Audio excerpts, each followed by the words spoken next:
Hello, everyone. Hello, hello, hello. Happy Tuesday to you. Welcome to our Tuesday topic today. How's your Tuesday going? I'm going to spend some time just quickly sharing this, and when you come on, please share. So we're able to let's really just spend some time diving into the topic of parents being the best role model for our youth.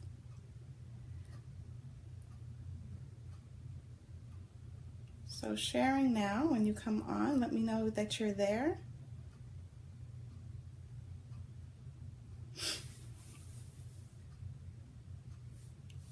How's your day going? Are you having a rough day at work today, or is it going pretty easy?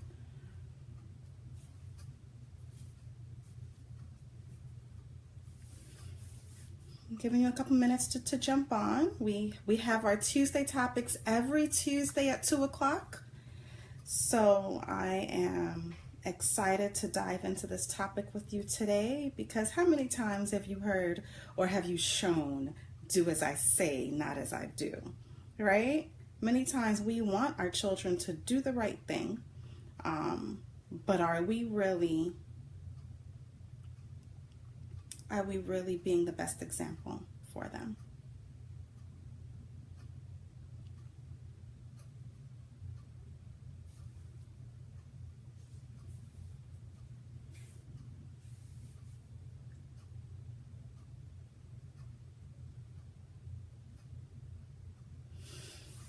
Alrighty, so role models.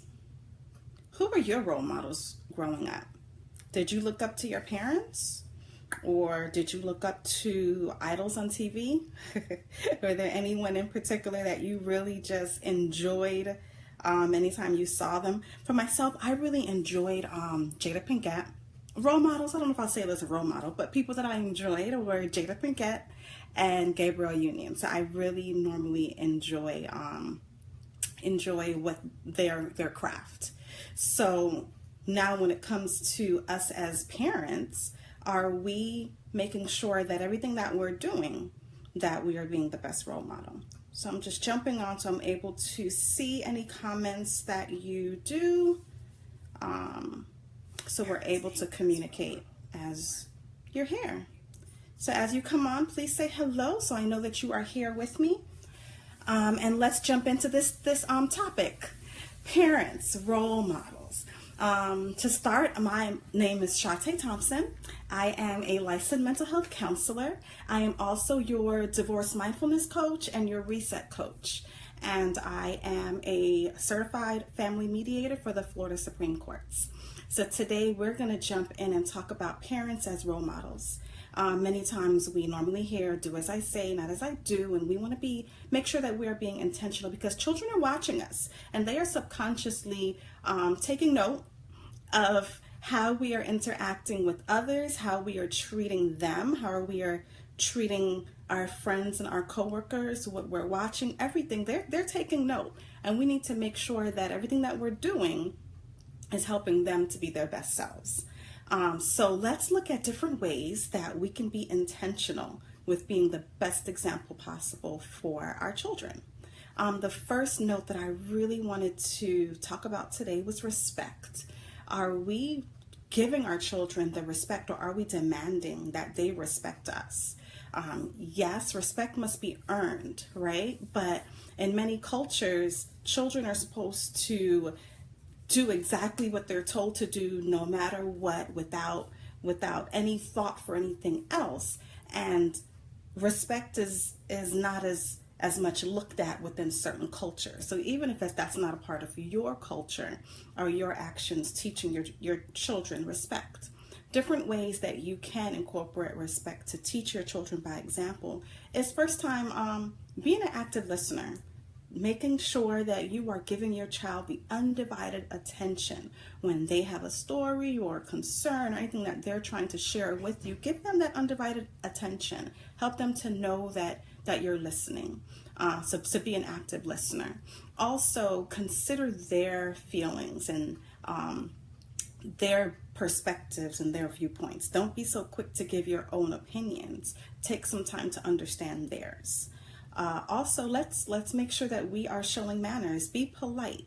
Yes, we want our children to say please and thank you, but are we saying please and thank you to them when they are doing something for us? And before I continue, I want us to remember that although this is titled for parents, adults in general are role models. If you're a teacher, if you are a counselor, aunt, or uncle, everything that you do, your little ones, the youth that's around you, are watching you. So let's make sure that even if we are not parents, we're taking note of how we can be the best role models for the youth that's in our presence. Alrighty. So the first point that we're making talks about respect. So we need to make sure that we are giving our children respect as much as we are expecting them to respect us as well. So one way we're doing that, we're being active listeners. We are being considerate to their perspectives. We are making sure that we're being polite. All right, we're showing them manners. The other thing that we need to be sure that we're doing, holding ourselves accountable. How many times have you made a mistake and you didn't really own up to it? Our children look at us and really feel like we're perfect, that we do nothing wrong, but we're not. We make mistakes, right? So we need to make sure that we are having our children know that we make mistakes too, and we can hold ourselves accountable when we make mistakes. And the last point for respect I wanted to touch on deals with being reliable. Let your word be true. If you say that you're going to do something, do it. So that's really important. The next way that we can be intentional are the influences. What type of influences are you inviting into your presence when it comes to the music you listen to, or the shows you watch, or even the video games that's played in your home?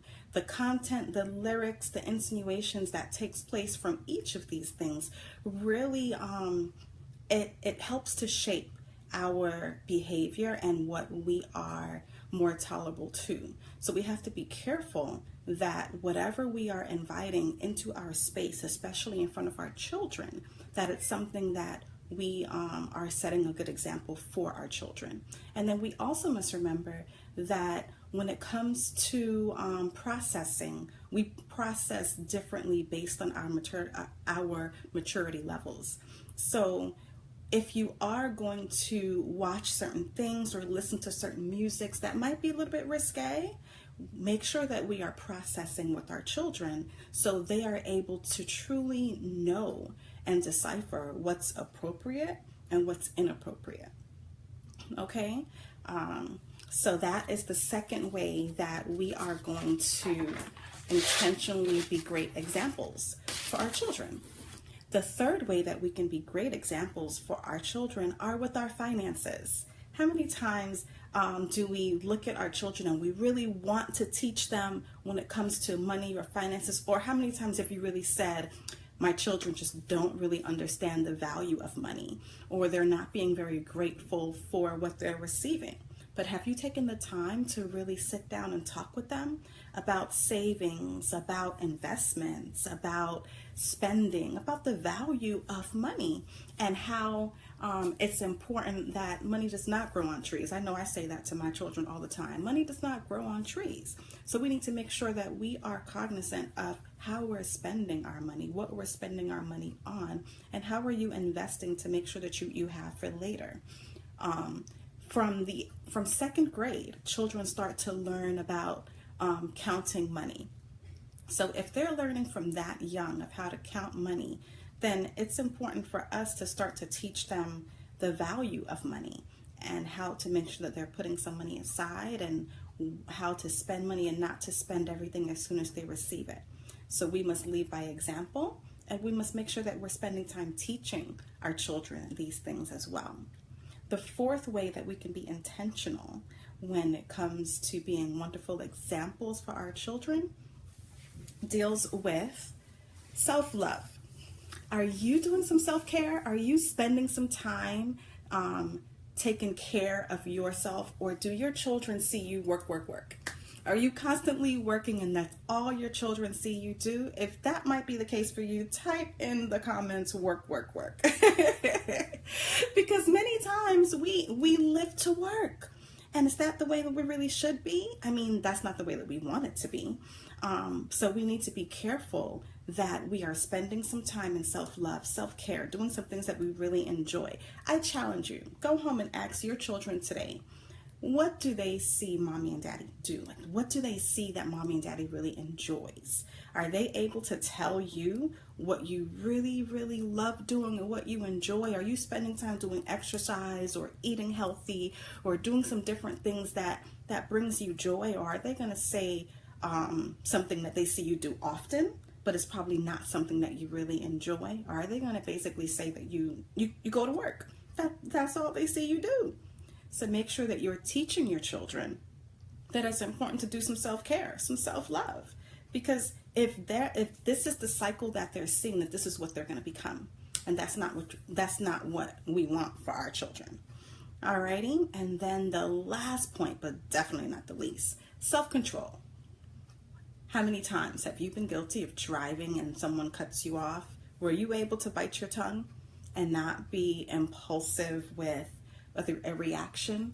Or have you ever been out and someone in line skips you or does something that's irritating? Or if you're on the phone and customer service is not as kind as they should be. Are you able to show your children by example the best way to interact when you are angry or stressed or displeased? It's important that we're able to have that self-control and to show our children that there's effective ways to communicate even if we're not happy with something in the present moment. Okay?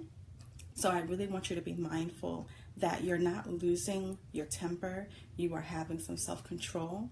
And so when they are angry with a sibling or when they are angry with a classmate, you're able to teach them the best way to deal with these situations.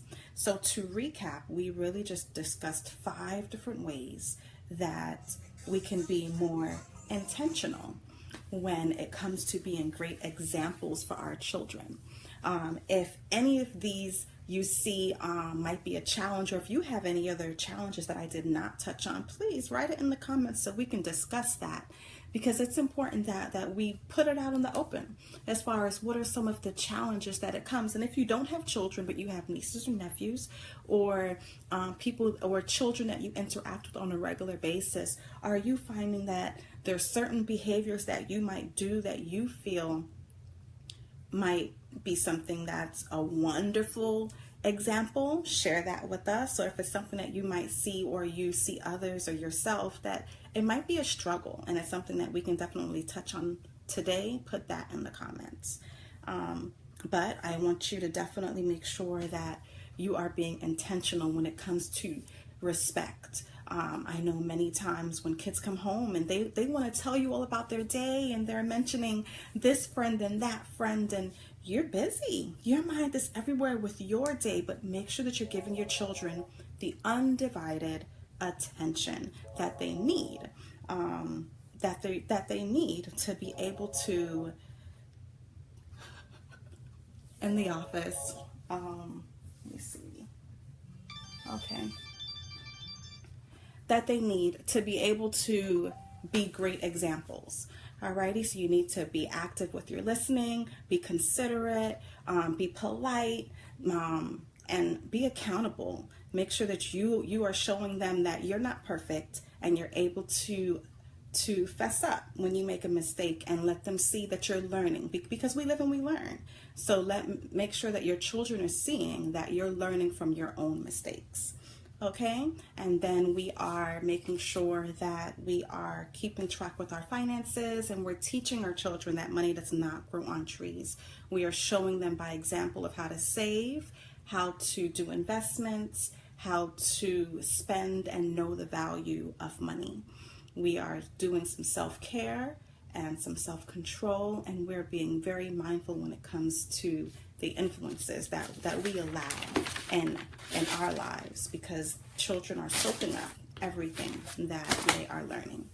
All right, so as parents, the goal is to develop productive members of society. So we need to be intentional with how we interact with our children and how we are showing our children how to interact with others.